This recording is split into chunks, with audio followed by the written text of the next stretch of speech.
Ống về bay các bạn nhá.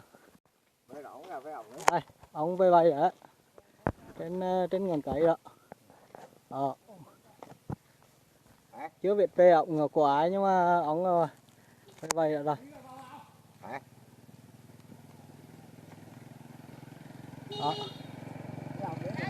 Đó. Chưa biết mà hành nó xoáy xuống ở đây. Ừ.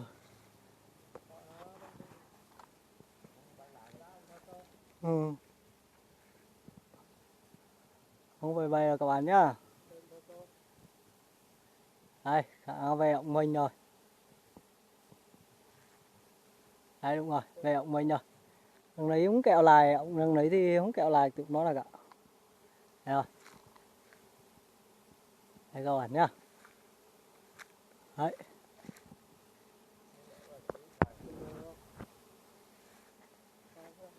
Dân quay trở lại đây. Dân quay trở lại đây. Dân quay lại đây. Dân quay lại một nửa đến con kéo đây này.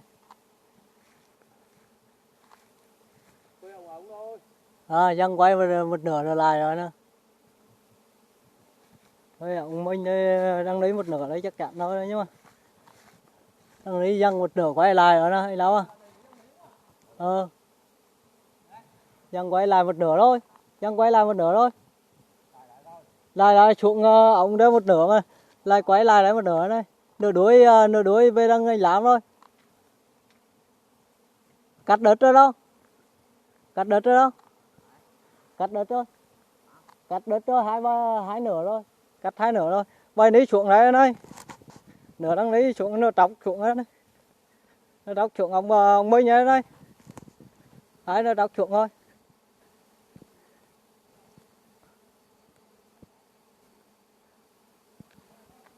Đấy. Nó trọc xuống này đây.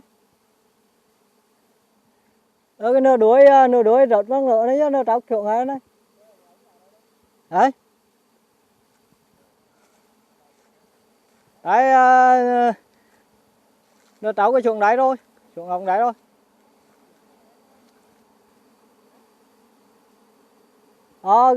Nửa đuôi và nó ở năng lượng đó. Chứ có khả năng cũng bay làng đấy vậy.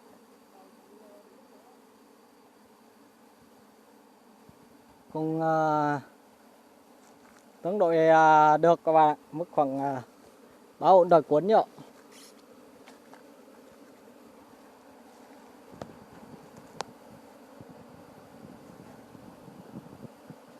Không về bay rồi các bạn nhá. Ngày bầy ong đầu mùa, đàn đầu mùa. Đàn đầu mùa các bạn. Lộc đầu mùa đây.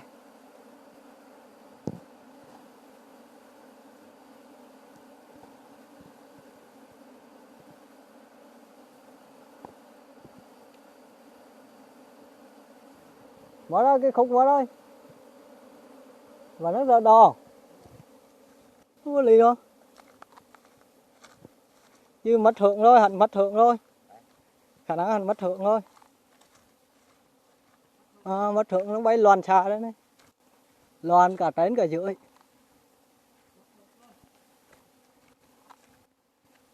Chứ mà hẳn lại đang lấy hết. Bay làng lấy hết mà. Bay lại hết. Bay lại hết.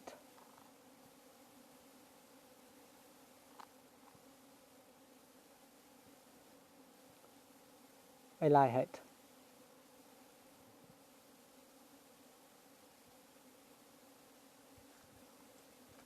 Bay làng lấy hết thôi.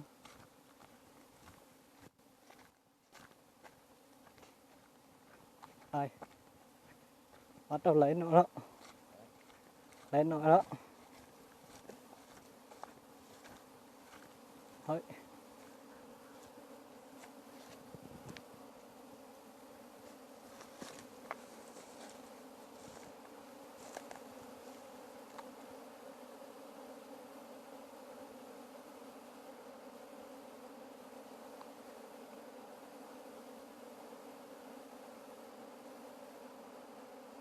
Không biết nói gì hơn.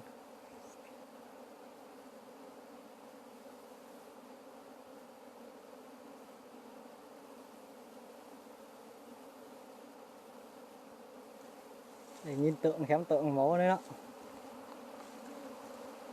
Quấy nên là chứ cũng quay tượng.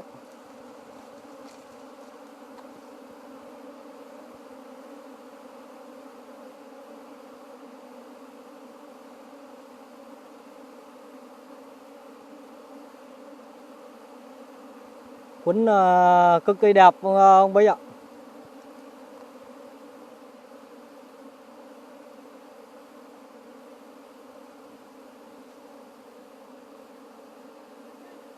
Đấy.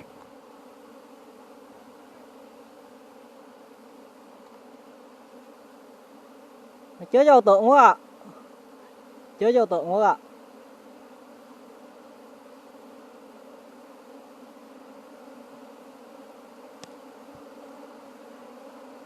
Đấy, về lại đấy hết rồi đấy.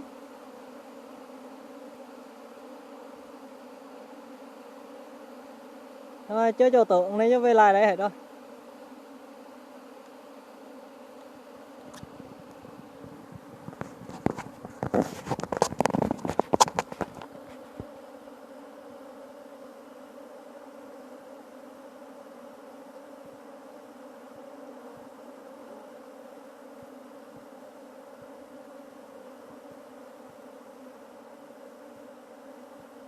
Vào từ lúc nãy giờ rất nhiều rồi nhưng mà vẫn còn khoảng tầm hơn 2 bát côn, 3 bát côn bên ngoài nữa.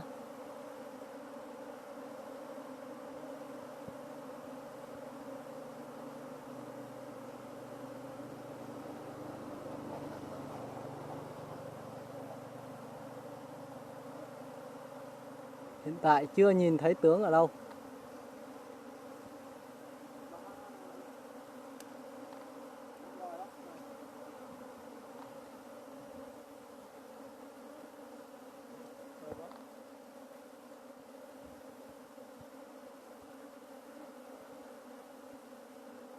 Chưa giờ tượng của Hải Lan vỗ rồi như Nguyệt ní á.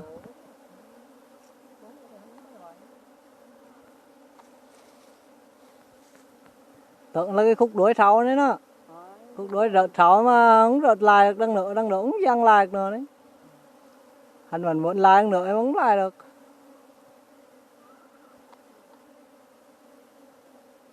Không thể rút lại được.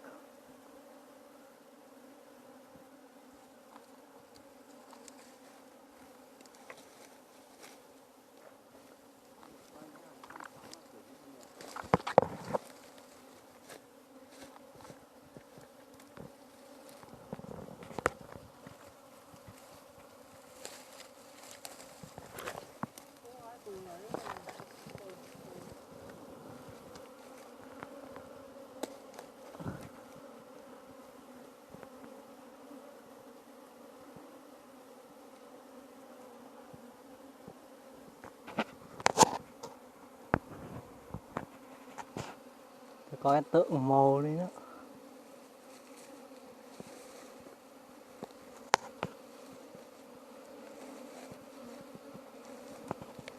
Hay là ổng có tượng.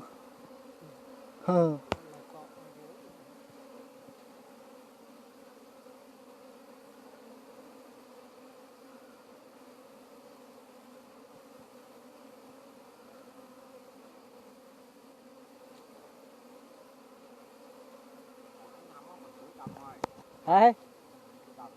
Ổng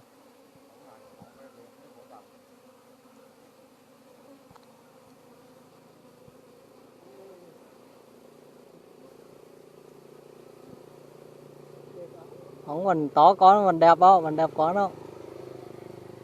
Đều cuốn.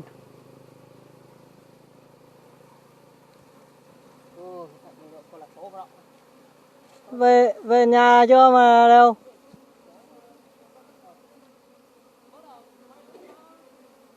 Ừ.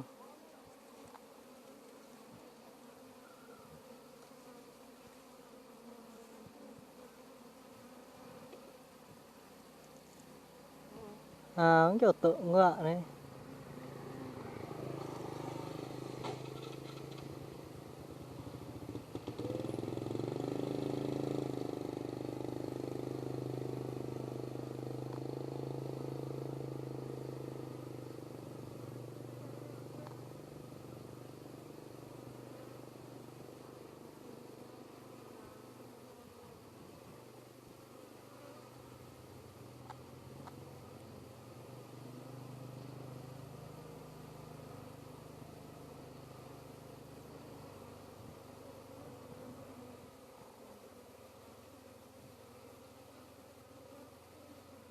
Không nhìn thấy tượng các bạn ạ. Không nhìn thấy được con tượng của nó ở đâu. Không biết được con tượng đẹp hay là xấu. Quân thì rất là đẹp. Quân rất đẹp các bạn nhé.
Thôi video mình tạm dừng ở đây để mình cho ông vào ấy nhá.